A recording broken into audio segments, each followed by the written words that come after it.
சுரேஷ் சிரிச்ச முகத்தோட அழகுமதியை தன் பைக்ல கூட்டிட்டு இன்டர்வியூ நடக்கிற இடத்துக்கு கிளம்பி போனதை பார்த்ததும் ராஜலட்சுமிக்கு வயித்துல புளிய கரைச்ச மாதிரி ஆயிடுச்சு. கையில காஃபியோட நின்னுகிட்டு இருந்த மலர்கிட்ட வந்து, என்னடி இது கூத்து, நடக்க கூடாதது எல்லாம் என் கண்ணெதிரேயே நடக்குது. என் பையன் சுரேஷ் இன்னைக்குடி அழகுமதியை கண்டுகிட்டான். இன்னைக்கு என்னடானா அவ இன்டர்வியூ போறான்னு தெரிஞ்சதும் அவனே முன்னாடி நின்னு பைக்ல கூட்டிட்டு போறான். இதையெல்லாம் பார்த்தா எனக்கு சந்தோஷமா இல்ல மலரு, பயமா இருக்கு அப்படின்னு புலம்புனாங்க. அதை கேட்ட மலர் சிரிச்சுக்கிட்டே, அத்தை ஏன் அத்தை எதையும் நெகட்டிவா யோசிக்கிறீங்க? சுரேஷுக்கு இப்பதான் தன் பொண்டாட்டியோட அருமை புரிய ஆரம்பிச்சிருக்கு. அழகுமதி படிச்ச பொண்ணு, அவ வேலைக்கு போறதுல என்ன அத்தை தப்பு இருக்கு அப்படின்னு கேட்டா. ராஜலட்சுமி கைய ஆட்டிக்கிட்டே, அடிப்போடி லூசு, உனக்கு ஒன்னும் புரியல. அழகுமதி வீட்ல அடங்கி ஒடுங்கி இருக்கிற வரைக்கும் தான் இந்த குடும்பத்துல அமைதி இருக்கும். அவ மறுபடியும் வேலைக்கு போக ஆரம்பிச்சுட்டான்னு வை, பழையபடி அவளுக்கு தலைக்கணம் வந்துரும். கை நிறைய சம்பாதிக்க ஆரம்பிச்ச உடனே யாரையும் மதிக்க மாட்டா. வீட்ல இருக்கிற பொறுப்பு, சமையல், பெரியவங்களை உபசரிக்கிறது எல்லாம் காத்துல போயிடும். சுரேஷ் மனசு எப்படி இப்படி திடீர்னு மாறுச்சுன்னு தான் எனக்கு விளங்கவே மாட்டேங்குது அப்படின்னு தன் மனசுல இருந்த பயத்தை எல்லாம் கொட்டி தீர்த்தாங்க. இங்க இன்டர்வியூ நடக்கிற இடத்துக்கு வெளியே அழகுமதி உள்ள போனதும் சுரேஷ் மரத்தடியில காத்துக்கிட்டு இருந்தான். அப்போ அவனுக்கு தங்கராஜ் மாமா கிட்ட இருந்து போன் வந்துச்சு. போனை எடுத்த உடனே தங்கராஜ் கோபமும் கிண்டலுமா, யோ சுரேஷ், என்னையா நடக்குதாங்கே? நான் கேள்விப்பட்டது உண்மையா? நீ அழகுமதிய உன்னோட பைக்ல கூட்டிட்டு போய் இன்டர்வியூல உட்கார வச்சிருக்கியாமே, உனக்கு என்ன பைத்தியம் எதுவும் பிடிச்சிருக்கா அப்படின்னு கத்துனாரு. சுரேஷ் ரொம்ப அமைதியா, ஆமா மாமா, நான் தான் கூட்டிட்டு வந்தேன். அழகுமதிக்கு இன்னைக்கு ஒரு முக்கியமான இன்டர்வியூ இருக்கு. அதுல என்ன மாமா தப்பு இருக்கு அப்படின்னு கேட்டான். தங்கராஜ் அதிர்ச்சியாகி, என்ன தப்பா? சுரேஷ், நீ பேசுறது தானா இது? அழகுமதி வேலைக்கு போக கூடாதுன்னு தான் அந்த பழைய காலேஜ்ல அவளுக்கு வேலை கிடைக்காம நானே வழியை மறிச்சேன். அவ வேலைக்கு போனா உன்னையும் மதிக்க மாட்டா, உங்க குடும்பத்தையும் மதிக்க மாட்டான்னு உனக்கு புரிய வைக்கிறதுக்குள்ள எனக்கு போதும் போதும்னு ஆயிடுச்சு. அப்படி இருக்கும்போது நீயே முன்னாடி நின்னு அவளை வேலைக்கு அனுப்பிக்கிட்டே இருக்க அப்படின்னு கேட்டாரு. உடனே சுரேஷ் உறுதியான குரல்ல, மாமா நிறுத்துங்க. இத்தனை நாளா நீங்க சொன்னதை எல்லாம் கேட்டு நடந்தேனே, அதுதான் நான் பண்ணின மிகப்பெரிய தப்பு. அழகுமதி எப்பேற்பட்ட பொண்ணுன்னு எனக்கு இப்பதான் புரியுது. அவ வேலைக்கு போக கூடாதுன்னு நீங்க பண்ணின சதியெல்லாம் தெரிஞ்சும் நான் அமைதியா இருந்ததுக்கே எனக்கு மனசாட்சி உறுத்திக்கிட்டு இருக்கு அப்படின்னு சொன்னான். தங்கராஜ் ஆத்திரத்துல, சுரேஷ், என்ன பழக்கம் இது? மச்சான் கிட்ட பேசுற மாதிரியா பேசுற? நான் இதெல்லாம் உன்னோட நல்லதுக்குத்தானே பண்ணினேன் அப்படின்னு கேட்டாரு. சுரேஷ் கோபமா, என் நல்லதுக்குன்னு சொல்லி என் பொண்டாட்டியோட கனவையும் திறமையையும் அழிக்காதீங்க மாமா. அழகுமதி எவ்வளவு கஷ்டப்பட்டு படிச்சிருக்கா, அவகிட்ட எவ்வளவு திறமை இருக்குன்னு எனக்கு இப்பதான் புரியுது.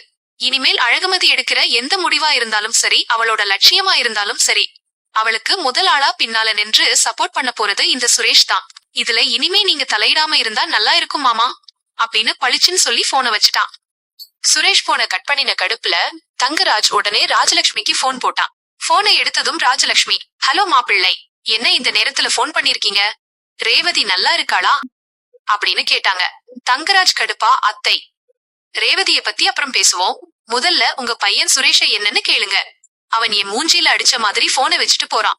அவனுக்கு அவ்வளவு திமிராயிடுச்சா அப்படின்னு கத்துனான். ராஜலட்சுமி பதறி போய், ஐயையோ, என்ன மாப்பிள்ள சொல்றீங்க? சுரேஷ் உங்ககிட்ட தவறா பேசினானா? என்ன ஆச்சு அப்படின்னு கேட்டாங்க. தங்கராஜ், அவன்கிட்ட நான் அழகுமதியோட இன்டர்வியூ பத்தி கேக்குறேன். அவன் என்னை கண்டபடி பேசுறான் அத்தை. அழகுமதிக்கு சப்போர்ட் பண்ணி எனக்கு அட்வைஸ் பண்றான். நீங்க இனிமே என் குடும்ப விஷயத்துல தலையிடாதீங்கன்னு சொல்றான் அப்படின்னு சொன்னான். ராஜலட்சுமி, மாப்பிள்ளை, அவன் ஏதோ தெரியாம அப்படின்னு இழுக்க தங்கராஜ் இடைமறிச்சு, அத்தை, நான் நேரடியாவே சொல்றேன். அழகுமதி வேலைக்கு போனா வீட்ல உங்க வார்த்தைக்கு எந்த மரியாதையும் இருக்காது. அவ உங்களை ஆட்டி படைப்பா. அது மட்டும் இல்ல, சுரேஷ் என் பேச்சை கேட்காம அழகுமதி பின்னாடி போனா அப்படின்னா அதுக்கப்புறம் உங்க பொண்ணு ரேவதியோட வாழ்க்கை என்ன ஆகும்னு யோசிச்சுக்கோங்க.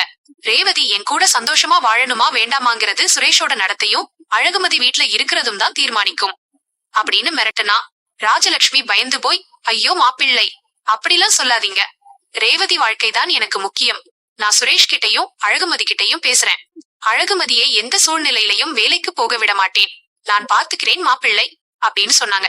ராஜலட்சுமி சோபாவுல பயந்து போய் உட்கார்ந்து இருந்ததை பார்த்துட்டு ராகவன் அங்கே வந்தாரு. என்ன ராஜலட்சுமி? போன்ல தங்கராஜ் மாப்பிள்ளை என்ன சொன்னாரு? உன் மூஞ்சி ஏன் இப்படி பேய் அரைஞ்ச மாதிரி ஆயிடுச்சு அப்படின்னு கேட்டாரு. ராஜலட்சுமி, ஒண்ணுமில்லைங்க, தங்கராஜ் மாப்பிள்ள தான் போன் பண்ணாரு. அழகுமதி வேலைக்கு போனா வீட்ல நிம்மதி போயிடும் சொல்றாரு அப்படின்னு சமாளிச்சாங்க. ராகவன் சலிச்சுக்கிட்டு, ராஜலட்சுமி, உனக்கு அறிவு இருக்கா இல்லையா? அந்த தங்கராஜ் ஏதோ சொல்றான்னு கேட்டுக்கிட்டு நீ ஏன் தேவையில்லாம மனச குழப்பிக்கிட்டு வீட்ல புயல கிளப்ப பாக்குற? சுரேஷும் அழகுமதியும் அவங்களோட வாழ்க்கைய இப்பதான் சந்தோஷமா வாழ ஆரம்பிச்சிருக்காங்க அப்படின்னு சொன்னாரு.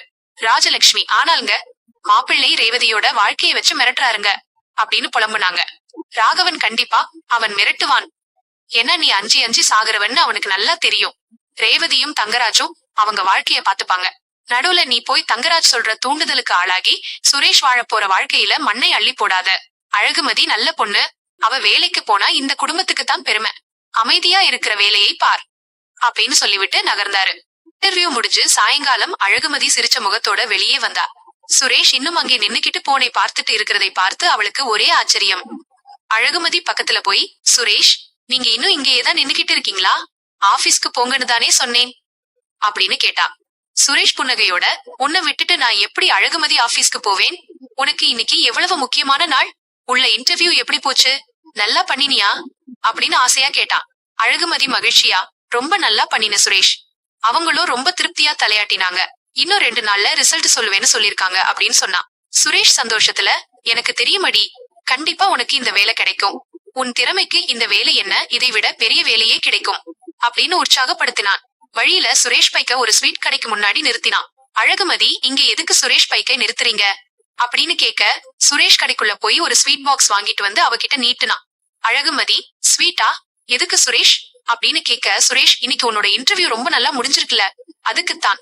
இதுல இருக்கிற ஸ்வீட்டு சும்மா வாங்கினது இல்லடி.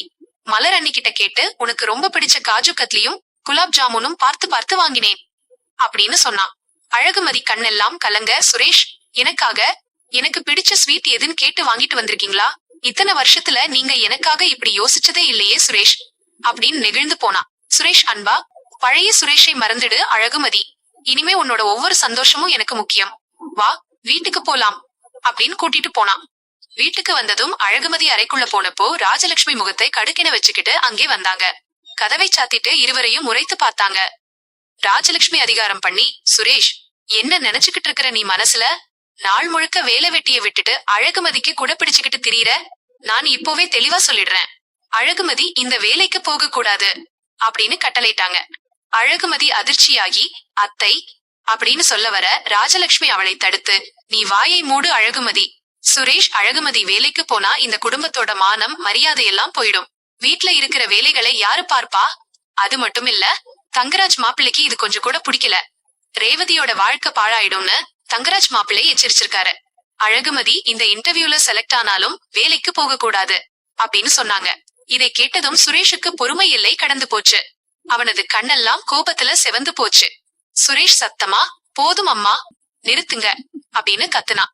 சுரேஷ் ஆவேசமா, இத்தனை நாளா நீங்க சொன்னீங்க அந்த தங்கராஜ் மாமா சொன்னான் அப்படின்னு என் பொண்டாட்டிய நான் புழுவை விட கேவலமா நடத்தினேன். அவளோட ஆசைகளை மிதிச்சேன்.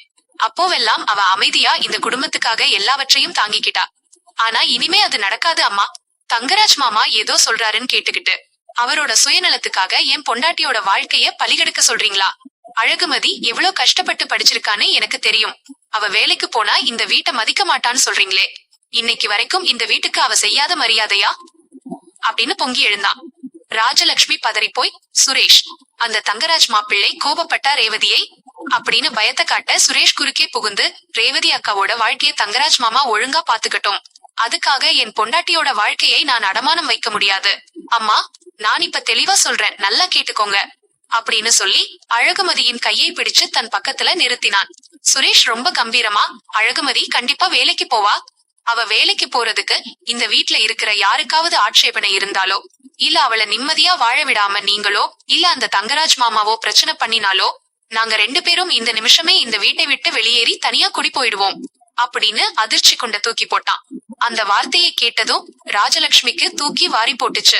பெத்த பையன் சுரேஷ் தனியா போயிடுவேன்னு சொன்னத அவங்களால நம்பவே முடியல. ராஜலட்சுமி திக்கி திணறி, சுரேஷ், என்னடா வார்த்தை சொல்ற? பெத்த அம்மாவை விட்டுட்டு தனியா போயிடுவியா அப்படின்னு கேட்டாங்க. சுரேஷ் உறுதியா, என் பொண்டாட்டிக்கு இந்த வீட்ல மரியாதையும் நிம்மதியும் கிடைக்கலனா எனக்கு இந்த வீடு தேவையில்லம்மா.